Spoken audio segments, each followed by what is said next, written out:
Bonjour, Monsieur Richard.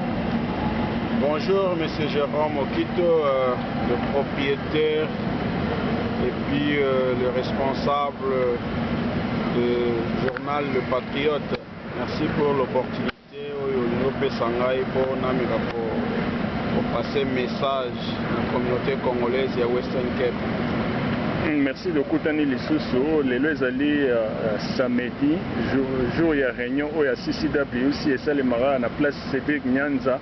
Mais de profiter avant Batubaya que tout ça l'interview auto passé. Mais ni santé d'abord il y a CCWC communauté congolaise à Western Cape en tant que l'un des administrateurs.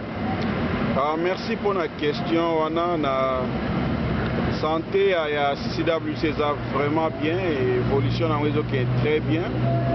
Nous avons la bref pour la situation à CCWC.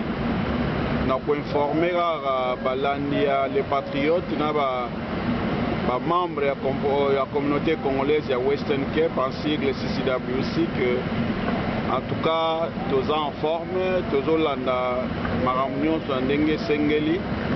Donc, dans le moment où tous en étape que les membres sont censés s'adhérer à la carte de membres dans Bango, disons,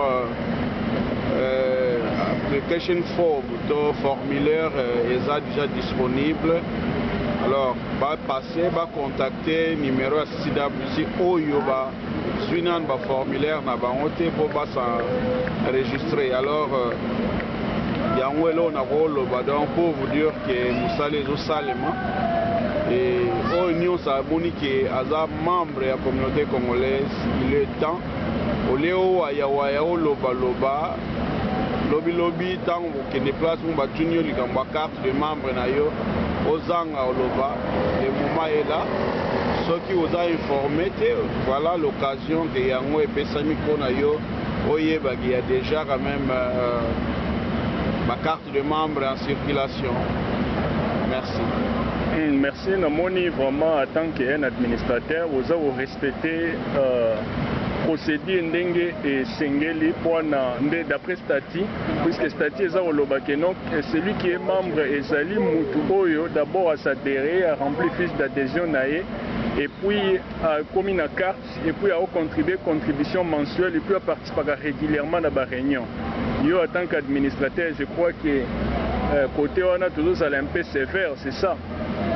Oui, merci, exactement. Et on a parce que il faut d'abord la charité bien ordonnée commence par soi-même. Alors, biso déjà au Kamba CCWC. Toujours ça l'effort pour tous à la nord de un respect à statut parce que faut pas tout loba loba seulement mais marambo yozo loba yo moko tout ça il a yangote. Alors nous avons décidé d'abord les membres et bureau tous à la nord de se mettre en ordre avec le statut. Donc na minute oyo CCWC eza malobati eza ya mukanda. L'État sud-africain a pesa biso mukanda. Et Sengeli peut tout respecter Mukanda yango d'abord biso moko parce que ça c'est que tant oyo biso bato ya communauté congolaise ya Western Cape to banda pour respecter Mukanda to banda pour changer mentalité na biso ya koloba mingi pour ne rien faire ya koloba mingi aussi longtemps même kozoli kambo zoloba yo moko zo saela yango te. Donc, tous autres agneaux sont à la lettre de façon que nous faisons exemple moro ya bien pour nous participer dans un monde clair à vérifier. Alors, le moment est là et comme nous avons dit tout à l'heure, nous avons définition là CCWC yango ana donc ezara ya malobate parce que quand tu parles seulement et tu ne remplis pas les conditions que le CCWC réclame, je ne pense pas que yoza vraiment membre. Donc ndenge balobaka même na Bible que soki mutu oyebi likambo ezosalema et puis oboyi na yo kosalela yango na mutu oyo ayebi te eza ndenge moko te. Donc oyo oyebi sala ndenge bato nyonso bazosala mpo olobaka ngai nazo faire partie ya likambo wana. parce que ceux qui saleli yango te c'est que aux anora embrouillé. Donc en bref c'est ça. Donc en tout cas tous en ordre, tous tam musasiko lingomba na mibeko na discipline o esengeli. Donc question à yo réponse na ko pesa yango monsieur Jean. Merci, mais Naza a souligné que non, il y a eu 6 signataires Oyo, signé document Oya CCWC et Bima, et pour les signataires Oya document Wana, Bango Batikali Lokola, membre membre initiateur, il y a CCWC, logiquement parlant, puisque même dans le niveau il y a Préto, il y a dit que les 6 Wana. Ce qui fait qu'à chaque fois, il y a confusion dans le niveau de la communauté congolaise. Le gouvernement sud-africain, dans la loi, a se référé toujours à 6 signataires. Et il y a parmi les signataires, et d'ailleurs, il y a personne. Et là, on a rassurer les Congolais sur Western Cape pour adhérer à CCWC comme organisation sérieuse. Oui, merci beaucoup. Je crois qu'il y a encore porté précision na eloko lobi wana. Nakanisi CCWC ezali likanisi tozwaki mpona kobundela bakongolais oyo toza sur place awa. Pourquoi pas oyo baza na Congo injustice makambo nyonso ezosalema. C'est-à-dire quelque part toza lokola NPO nyonso oyo nga na ndenge nayebeli ebundelaka intérêt ya bato na ye to ya droit de l'homme to ya justice na mokili oyo. Alors na même sens du dé also biso mpe toyokanaki tokisa parce que tomonaki ke à l'époque tobanda likanisi oyo bien avant, mais il y avait un groupe de gens oyo basalaka toujours effort mpona koempêcher évolution ya likanisi oyo tozwaki wana. Et c'est pourquoi na basisi wana ndenge olobi on s'était décidé que tobendana tosala eloko mpona intérêt ya bato nyonso. Comme balobaka ezalaka tout le temps motu nyonso tout te oyo akoki koparticiper na likambo oyo ezosunga bato nyonso ensemble. Na likanisi wana nde tosalaki yango. Voilà, tozalaki na raison ti ndenge papier eyaki kobima l'état sud-africain ayaki koaccorde biso apesi biso document oyo mpo ekamba CCWC. Alors na même contexte des deux tozokamba lelo tozokende nango mpe de façon ke to maintenir ba respect des lois oyo ya mboka oyo epesi biso confiance de façon que lobi kuna même biso tozali te quand même communauté congolaise ya Western Cape ezala assis ezala défendu et de loin ou de près oyo biso tokozala comme ba fondateur ya likambo oyo esala pe moi honneur lobi na ye to mutu moko to balobeli kombo ya bato baparticipaka na initiative wana. Voilà eloko nakoka koloba na point wana. Donc ezosenga vraiment bakongolais baya na confiance. Je sais que nafungola mwa parenthèse moko bandeko ebele baza na disons na impression moko ya mabe par rapport ya communauté congolaise to CCWC en sigle. Bamonaka yango lokola ezaka groupe ya bacombattants parce que le mot combattant eza trop sensible par rapport ya babi oyo esalema na ndenge ya bandeko mosusu oyo base comportaka mabe na kati ya communauté. Na koexpliquer que communauté congolaise ezali bacombattant te. Les combattants oyo bazobundela mboka na bosolo baza na kati ya communauté congolaise. Communauté congolaise eza ensemble ya bacongolais nyonso oyo na conscience na bango bazoko reconnaître que ce sont des congolais oyo baza na makili ya bacongolais baza d'office ba faire partie ya membre. Alors na mibeko ya l'état nyonso ya mokili soki olobi ki ngai nazoko appartenir na ensemble tel, il arrive toujours qu'il faut en ordre ezali processus moko il faut ezali de façon que identifier yo tozali membre ya lingomba wana. Alors ba sud-africain exemple awa po ndimaka sud-africain akobimisela yo passeport ya Sud-Afrique akobimisela yo ID ya Sud-Afrique. Yango ezoko identifier ye comme sud-africain. Alors biso pe na communauté congolaise ya Western Cape, nous avons pensé que kozala malamu communauté congolaise ya Western Cape nyonso aza membre. Azala na carte na ye ya membre, azala pe na a remplir fiche na ye to yeba ye.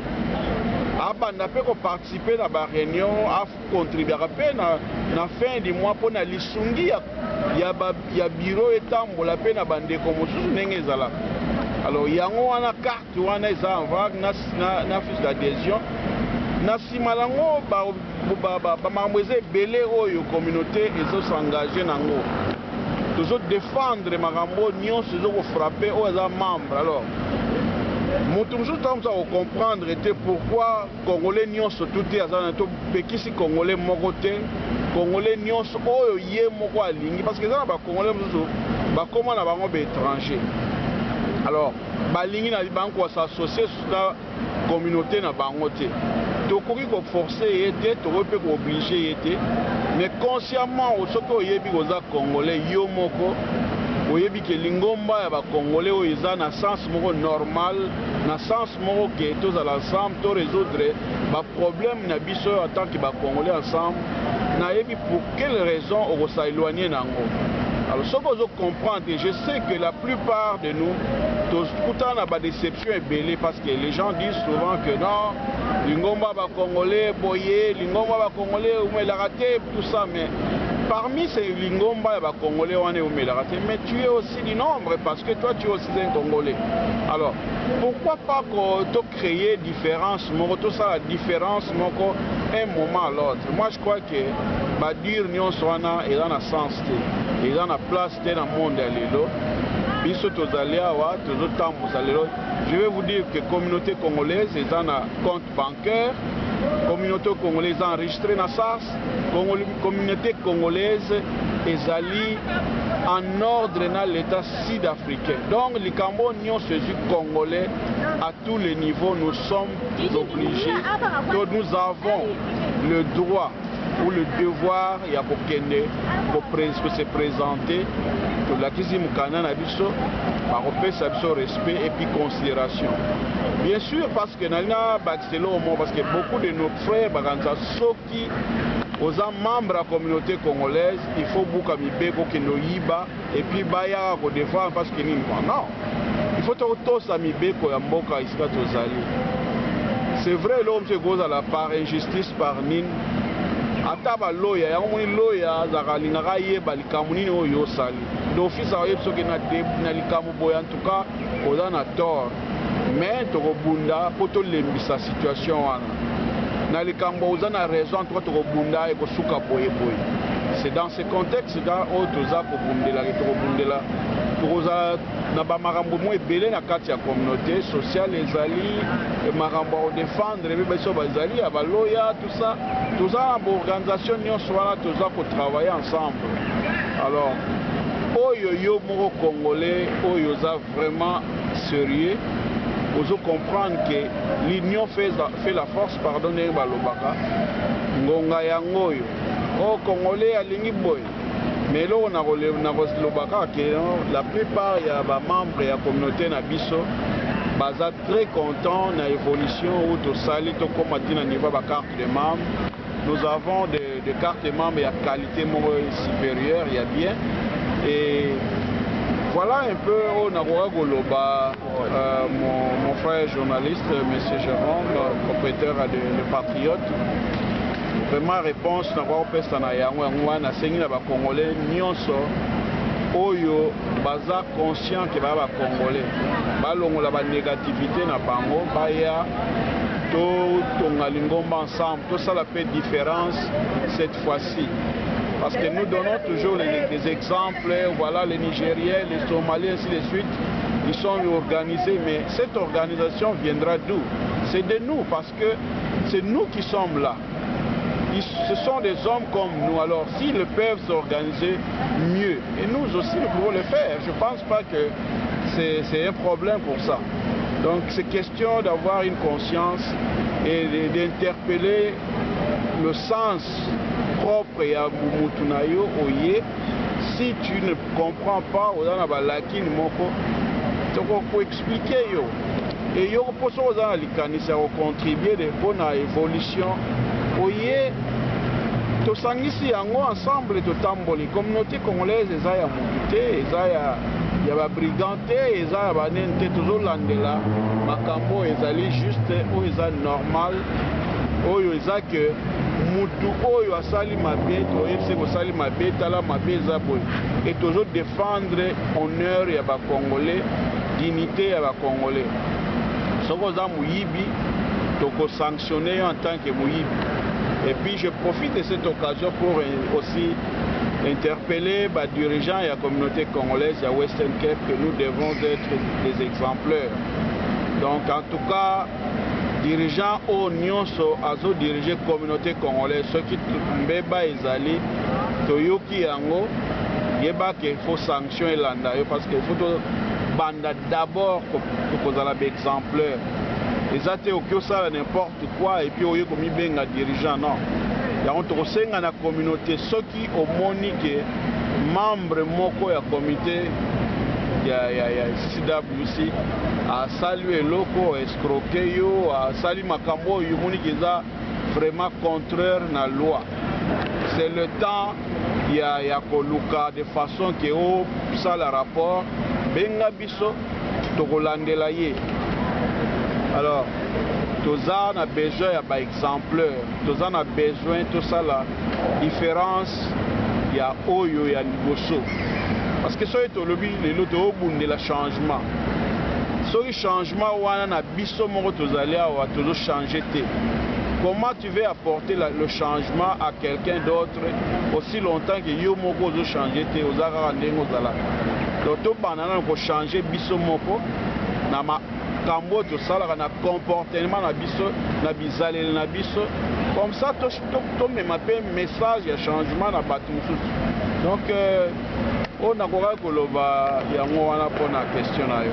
Merci. Question monsieur Ezali, d'abord il faut apporter lumière parce que ndenge ezabo tokenda na instance more compétente ya Afrique du Sud ba ebisi biso que non en tout cas les 6 signataires ya mukanda wana bango ne ezabo bango baza ba membre initiateur légalement juridiquement na ndenge ya Afrique du Sud. Ce qui fait que même qu'on garder documents, il faut bango ba garder ce qui à défaut moko na bango garder tes documents, il faut qu'il y ait une instance moko bonne to ya ba banque ou bien à niveau ya ni pour garder documents. Ce qui fait que les lots même dans les jours à venir pour ça la élection, ceux qui parmi les 6 signataires wana moko bandimi la bango ko postuler te ou ba komi limité na ndenge ya loi que non, moi, je vais poster sous après avoir une fois renouvelable s'agissant du conseil d'administration, mais il faut permettre à nos membres initiateurs du conseil des sages à vie, aussi longtemps que l'organisation a existé, compte tenu de sauvegarder, de garder acquis la communauté congolaise à Western Cape.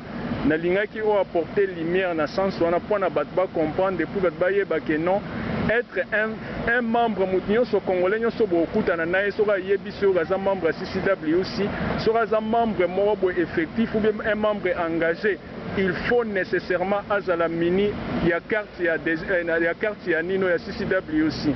Yo en tant qu'administrateur je crois que au ki olimbolango sou bien nde na utoloba siko. Oui, merci. Nakoki ko compléter exactement il va apporter lumière. Effectivement, c'est ça. Je crois que et là au moins on a regretté mingi pour na bande qu'on a biso mususu to ba membre de la communauté congolaise en général. Mususu au monde azo lobalikambo aza même pas informé proprement dit mais parce que yoki ango pas mutumo boyazui yango alembamo akoyikoloba donc eza mawa mingi et puis mosusu okomona azoloba wana il s'appelle un intellectuel o atanga aza ceci cela eza mawa parce que omoni yango mbaka ebele tozaka na yango awa toza toujours tolandaka te ke eloko na oloba ya na babase moko naza nango boyeboye lelo nde tozali awa bato mosusu bayaka kaka ayoki loyenge ya bato bazosala boya ye atie kombo toyokani par exemple lobi photo kutana boto sala bo yo yete mais kombo na yo tsaki na liste bato wana bakei parmi bato wana 2 3 4 mona po ba give up batiki na bango bamusu ba continuer ba komiti na suka ba zwi fruit wana et puis yo tango tsaka kombo ya ka to mona na ka to saka no eloko moko te et ko vraiment ko compter vraiment lobela likama fruit wana chose. Je crois qu'il faut que un peu un problème parce que ils ont le même sens. Donc, d'office, nous avons les membres ont déjà makundi de fondation et CCWC. Parce que sans Bango, vous ne parlerez peut-être pas à CCWC comme il faut. Légalement parlant, donc, ou bien juridiquement parlant. C'est-à-dire, ils sont des gens là, il faut toujours qu'on respecte. Parce que l'initiative, on va soit qu'ils ont bon intérêt à l'union. Et ça, c'est ce qu'on a toujours boudé la mboka lelo. Baka, on a toujours sacrifié même la vie privée pour l'intérêt à Congo. Na bosolo bien sûr. Je ne parle pas ya bateau ba ok na sima pour na intérêt na bango moko bazwa moi ba miette bani tout ça non. Bateau il faut penser au respect au bazo mérité parce que ce n'est pas donné à tout le monde.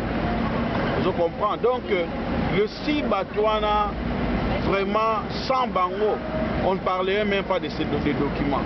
Ils ont le droit d'être au sale, tu as étudié au sali mais aux a certificat. Tu vas chercher un travail, bon, il y a un certificat na yo place au tangaki bani. Oh non, na tangaki mais na zoaki certificat. Est-ce que vous avez que obimi zo bato bololé parce que par aujourd'hui même na msala on te contenu et l'homme ont justifié en wezate. C'est ça les Congolais. Moi je crois qu'il est temps que les gens commencent à réfléchir. To banda ko raisonner. Ata soko olingi na yo kondima likambo te. Quelque part c'est mieux au vanda kimia. Vanda kimia parce que oyebi makambo yango te. Alors ndenge otayi koloba batwana bazo mériter vraiment longonia, bazo mériter considération parce que CCWC ezali organe moko yana ba makambo ebele ya kosala.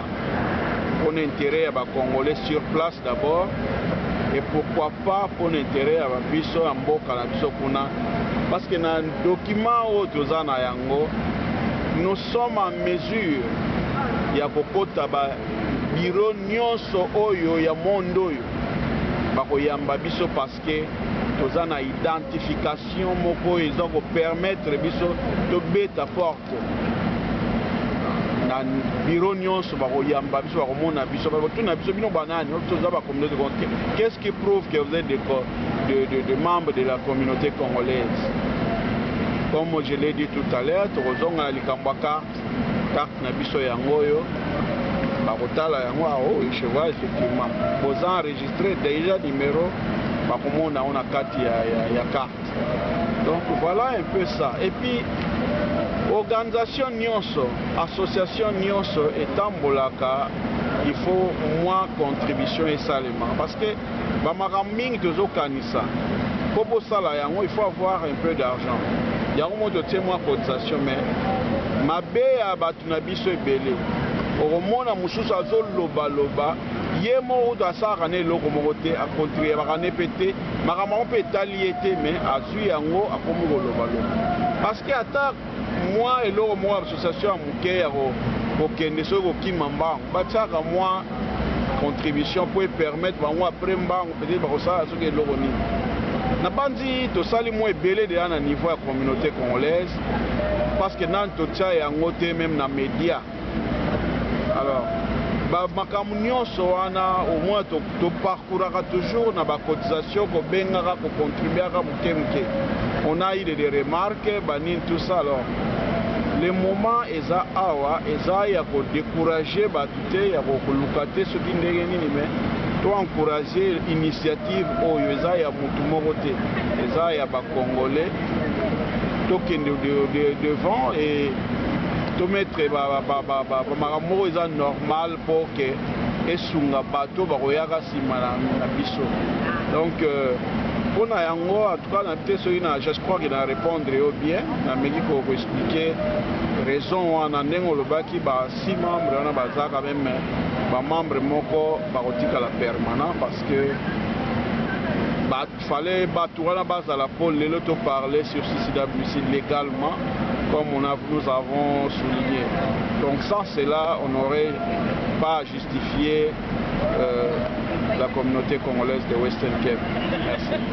Merci. Mais na moni pe ba installation vraiment organisation ezokende kitoko makasi puisque eza lo la babilo nyonso elobama na statut ekomi kozala respecté puisque même s'agissant ya CCW aussi avec les autres organisations ndenge toloba na statut et puis s'agissant lisusu ya nino ya ba base pour installer ba base cellule ya ba femmes.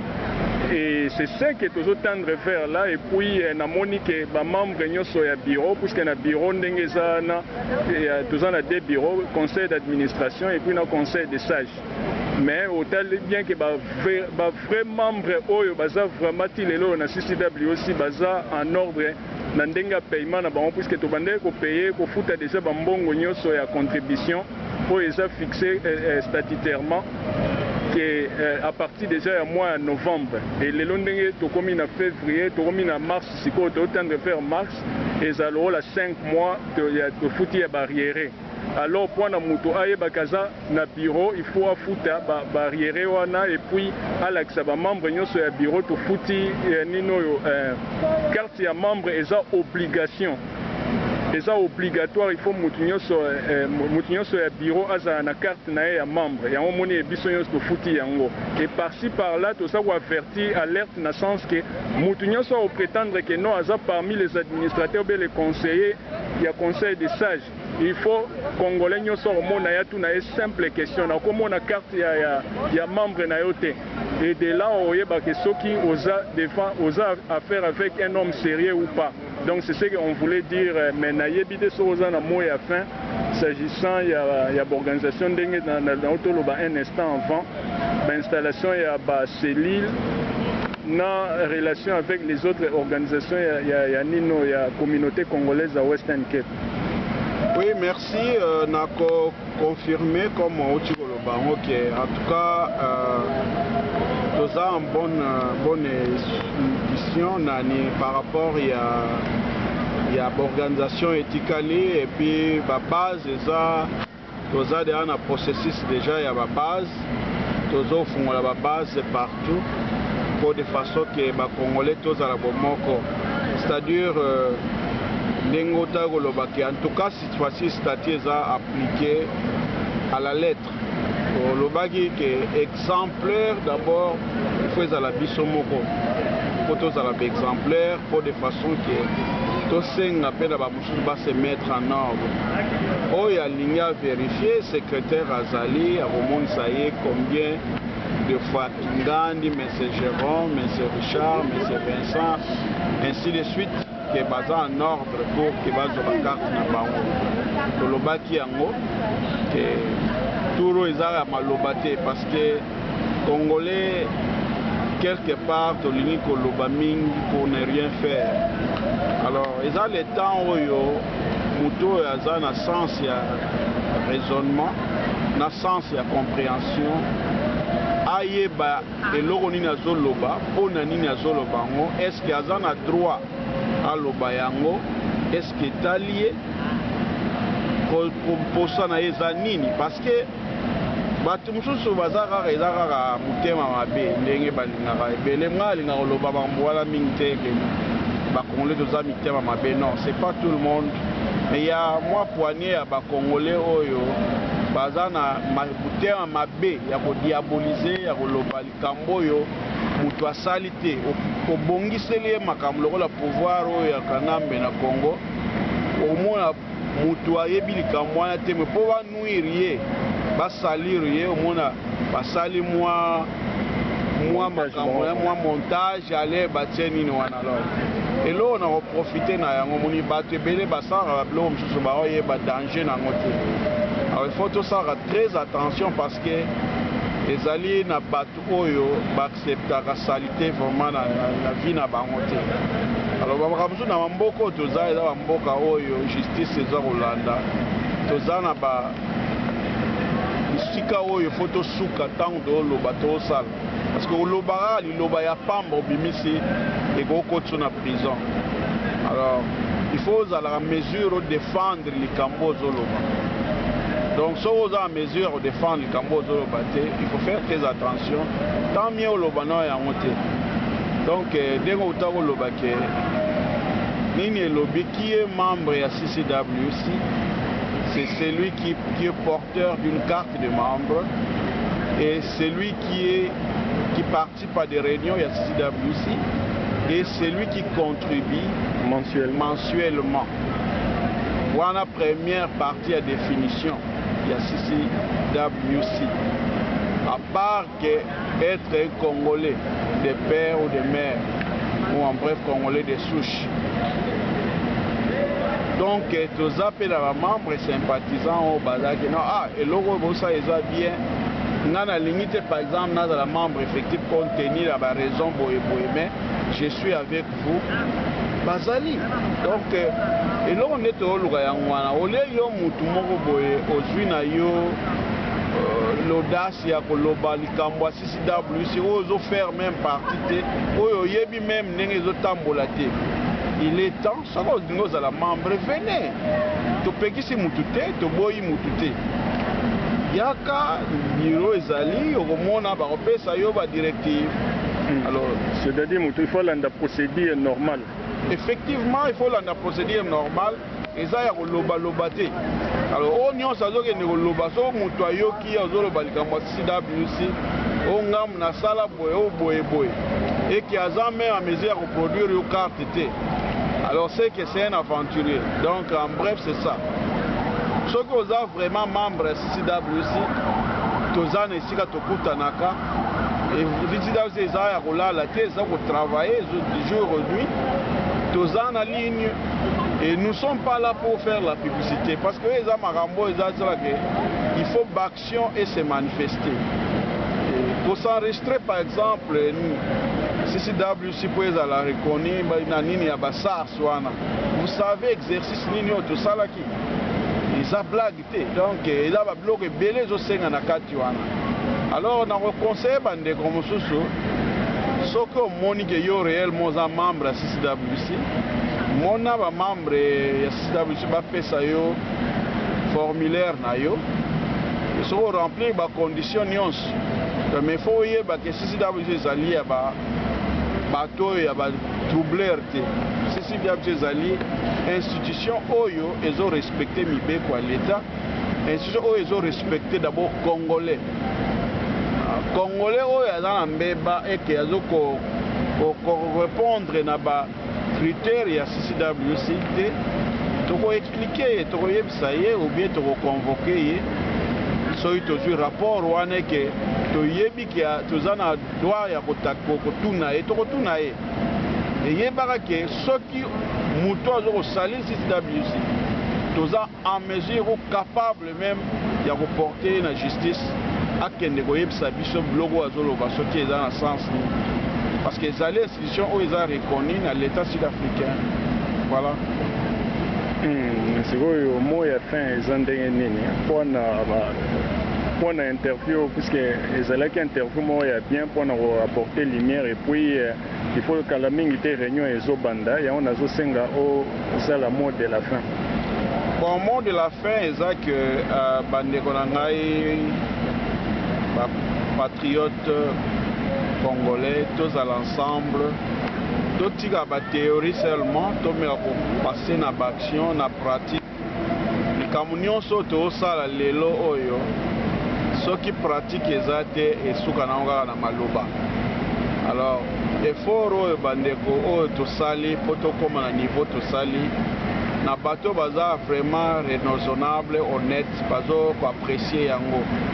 Alors, il faut avoir une appréciation, tout se mettre ensemble, tout évoluer, tout développer. Parce qu'il arrivera un moment où au moins, ok, na place non mais nous sommes Congolais, l'accent dans la carte de la communauté congolaise.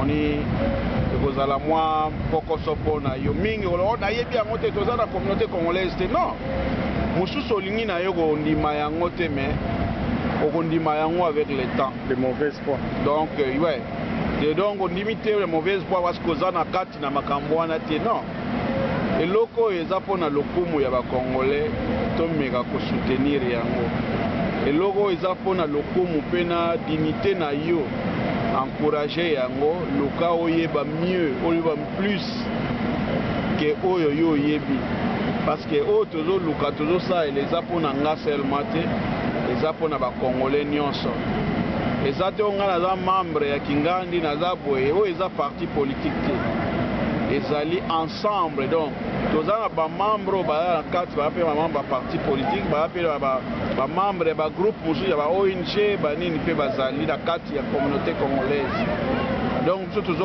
ensemble ya bato wana nyonso soki likambo ezwimi tokodefendre mitu nyonso sans toutefois todistingue motu mais à condition ke ozala en règle na CCWC na oyo botikali na pesino mbote na bino nyonso kimia ezala na mabota nyonso en tout cas tozala sérieux na kati na biso merci. Merci ezalaki administrateur Richard ya communauté congolaise à Western Cape ekomi proche